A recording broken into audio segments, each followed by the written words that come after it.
What's up, Fortress Dwellers? It's Manny Brandon with Manny's Fitness Fortress, the citadel of power. Guys, today we're going to talk to you about the top five benefits of intermittent fasting. I'm fasting right now. There's a lot of great benefits that people do not know about, I'm totally unaware of, and we're going to get into them right now for total health benefits. Are you ready?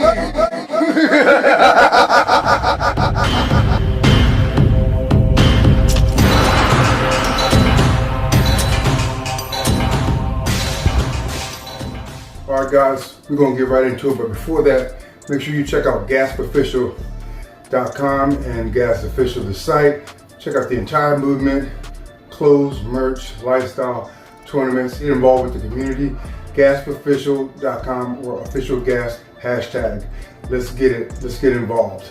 Alright, now my name is Manny's Fitness Fortress on YouTube, TikTok, Instagram, and also Manny Brandon on Facebook. DM me on Instagram for merch and personal training and online or over the phone consultations. Let's get into it. The first benefit of intermittent fasting, guys, is weight loss. Now, one thing you do when you start to intermittent fast, and intermittent fasting is eating later in the day. No matter what time you decide, you pick a time and you do 10-hour, 12-hour, 8-hour fast accordingly. Most people are eating at 8, 9, or 10 in the morning. Intermittent fasting is pushing that start time back, increasing the fasting time to where you're eating 1 o'clock, 2 o'clock, 3, or even 4 o'clock in the afternoon. All right.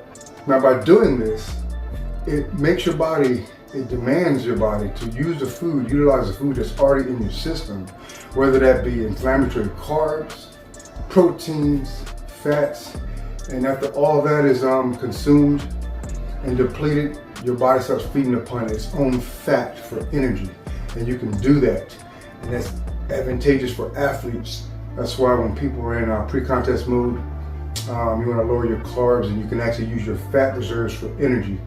But this is one way that intermittent fasting is helpful. It helps you lose weight because it starts utilizing all other resources for fuel that are excess. You got excess fat in your body, you got excess water, carbs, inflammation. You have all types of maybe health ailments and other factors and other contaminants in the body. Intermittent fasting will help get rid of all of that, starting with fats, excess water, sugar, toxins from processed foods, and inflammatory food products and things left behind, namely from inflammatory carbs. When you eliminate those and when you implement intermittent fasting and the body starts utilizing all those resources, then you lose weight. And that's one of the biggest components, the biggest benefits is weight loss. A lot of people don't know that. You can gauge it and manipulate it so you can get to the point that you want, but weight loss is the first benefit of intermittent fasting. Benefit number 2 of intermittent fasting is it lowers the risk of type 2 diabetes, guys. If those of you who don't know, type 2 diabetes is when you have insulin resistance, you have too many inflammatory carbs that are entering your system, and usually this takes place and it happens over years, several months or over years, to accumulate in the body. But intermittent fasting, like I said, can utilize your carbs for energy, and carbs are an energy source. And a lot of the carbs that we're taking are inflammatory, unhealthy, processed carbs. So by intermittent fasting, you're depriving your body of nutrients or food early in the day, and it's going to eat all those inflammatory fats, those inflammatory carbs for energy, and thus will reduce the toxicity in your body and eliminate those carbs from your body. And that can lower your glycemic index. It will lower the glycemic index of anything that's in your body. When you get rid of that, you utilize it, and you pass it through your system, it lowers your blood sugar level, guys. And that can prevent diabetes.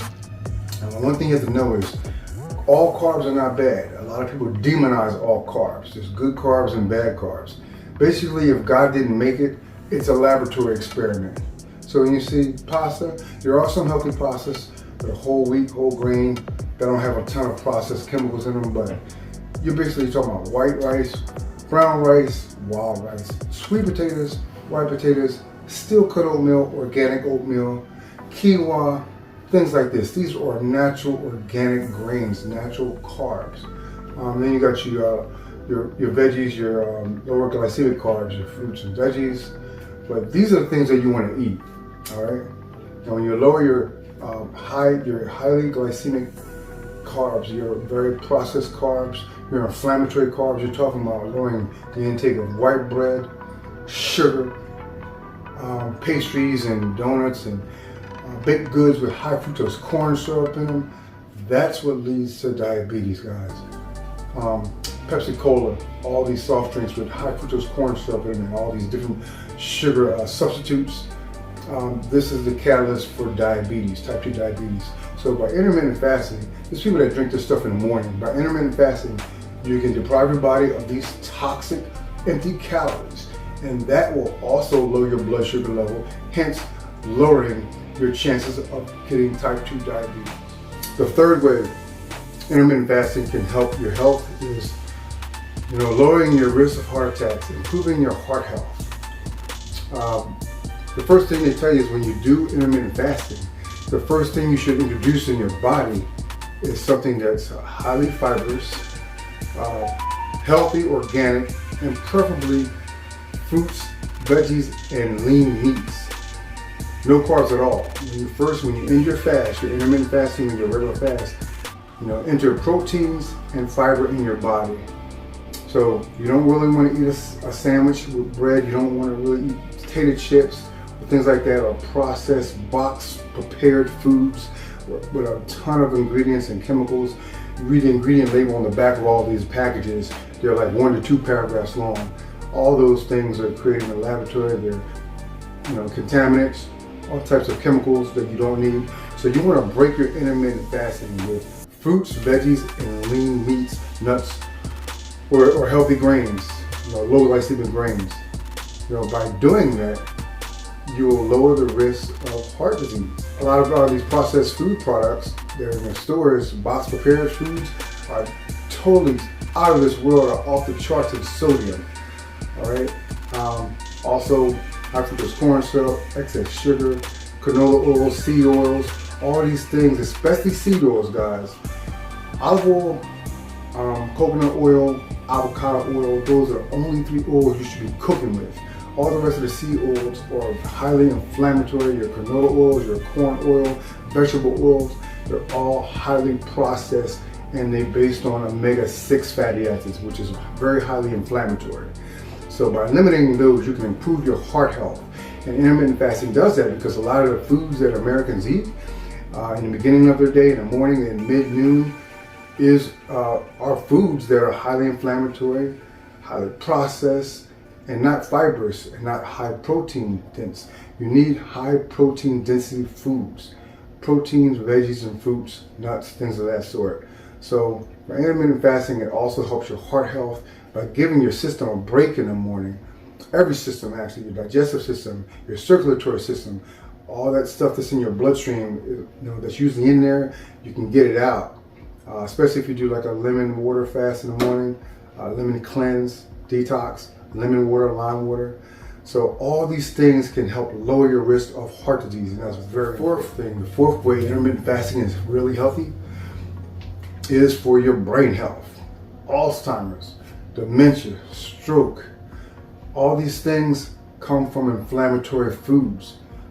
Cancer in the brain is from sugar in the brain. Highly processed carbs over years, highly inflammatory, high fructose corn syrup, sucralose, dextrose. Sugar is more, I want you to hear this, more addictive than cocaine. Not just 1 or 2 times, 10 times. Sugar is 10 times as addictive as cocaine. And it makes sense because if you're full from a meal that you've eaten at Thanksgiving or dinner time, you're full, but for some reason you have a donut, a small bag of potato chips, you can eat those because high fructose corn syrup and other chemicals in these processed foods shut down the hunger hormone ghrelin, which tells your body you're full, it tells your brain, it tells your stomach you're full. And you don't get those sensory receptors are shut off by these inflammatory toxic foods. So by eliminating these foods, by intermittent fasting, eliminating any of this introduction of these toxic foods in your body in the morning or midday, mainly inflammatory foods. You can eliminate and lower your risk of bad brain health, dementia, Alzheimer's, things like that, or stroke.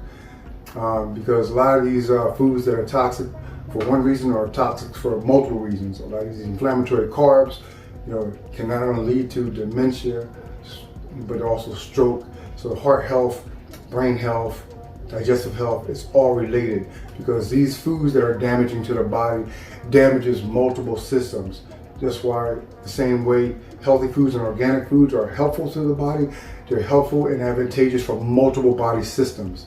You gotta remember that. So eliminating your bread, corn syrup, high fructose corn syrup, sugar, highly processed inflammatory packaged foods, those types of carbs, getting rid of them out of your diet, you can eliminate the risk of dementia, Alzheimer's, and strokes, things of that sort. It's very important. Okay guys, number 5 is a big one. The last and most important way intermittent fasting helps your health, improves your health, is eliminates the risk of cancer. Now, I'm gonna say this is harsh, but you mothers out there, you fathers, you big brothers and big sisters that watch your young siblings, if you're feeding your sister, your niece, your nephew, candy cereal, Lucky Charms, chocolate, tasty cakes, Tootsie Rolls, you are preventing them from having a self-defense, a safe defense, a powerful defense against cancer. You are promoting cancer in their body. All right?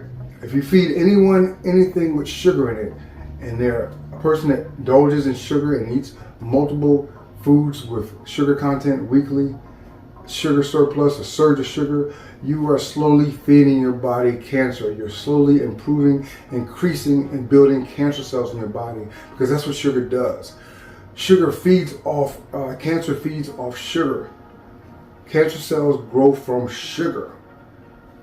So you can eliminate the risk, lower the risk of cancer by eliminating highly processed, refined sugars, high fructose corn syrup, dextrose, sucralose, all these man-made sweeteners. Instead, you want to opt for pure 100% maple syrup, agave, natural plant sweeteners like that. You got organic cane sugar, which is really good. It comes from the cane sugar plant. That's an option. So try to invest in these options, guys. And these 3 things I just mentioned, you can make with any recipe, either agave, maple syrup, or cane sugar. And it's still sugar, but it's very lower glycemic than synthetic white sugar, and it's also straight from the plant, so it's not as toxic as conventional sugar. It's a lot healthier for you. That's it. All right, that's it, guys. I hope you like this. This is a short one. I just wanted to let you guys know what intermittent fasting does, and you can start intermittent fasting at night. If you stop your last meal, your last snack at 7 o'clock at night, then you won't eat again until 7 in the morning. That's 12 hours. If you stop at 9 at night, you don't eat till 9 in the morning, that's 12 hours. If you stop at 9 at night and don't eat until 11 in the morning, that's 14 hours. It's not really hard. If you consider people want to go to bed at least 1 or 2 hours without any food in your stomach before you go to bed. And when you wake up, maybe a little hungry, but even if your breakfast time is around 9 or 10, you'll still be within that 12 to 14 hour window if you stop eating early enough before you go to bed the previous night. Hope you guys enjoyed this. I love you. Thanks for listening. I got some fire coming next week. Fitness, nutrition, and motivation. Check me out on TikTok, Instagram, Facebook at Manny Brandon, and of course right here on YouTube. Every Friday and Saturday we put up fire. We got some dope content coming. Stay with us. Subscribe, like, share. I love you guys. See you next time.